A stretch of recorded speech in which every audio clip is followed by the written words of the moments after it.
Well, my organization was involved in the preliminary discussions about what possibilities there could be of setting up a fund that would catalyze new funding and that would put more money that would be addressing issues of rights of sex workers, transgender communities. And so I participated in the initial discussions when the idea was mooted, and that's how I've been involved. So I've subsequently, I participated in the initial discussions, went on to serve on the interim committee, and now there is a fully fledged international steering committee which I'm serving on. Why is it important that there is a fund like the Red Umbrella Fund? I think the importance of this fund is that when we sort of analyzed and did a mapping of what monies were available and what monies were going to supporting groups of sex workers to self-advocate, it was very minimal, and there were very few donors that were putting money in those sort of initiatives. So the Red Umbrella Fund is important because it's the first fund of its kind, and what it seeks to do is it seeks to increase the money. It seeks to bring new money, so that we catalyze and we get more donors interested in this area of work. Okay. The Red Umbrella Fund got a lot of applications. What does that say to you?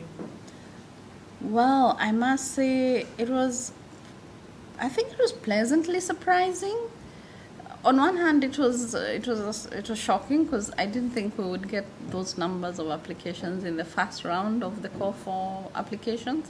But on the other hand, then that shows the great interest and the great need of a fund like this, because where are all those groups coming from? If all these groups are in existence, then that means there's a huge need that we are not meeting, that donors are not meeting, that we need to actually step up and increase the money to enable sex worker groups advocate for their rights. Yeah. All right. So you've been involved since the very beginning. What has it meant to you as somebody working for a donor to get this up and running? It's been exciting. It's been a journey of about 3 years. That's been, it's had its ups and downs, but it's very exciting to see that this fund is up and running. To see it grow from an initial idea, just a thought that was shared and was put out in the table, and to now see that it's a reality. That for me is very exciting.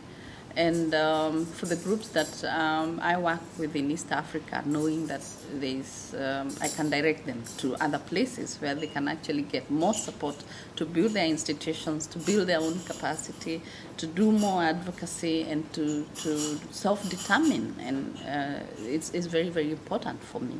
So I'm really, really excited to have been part of this process.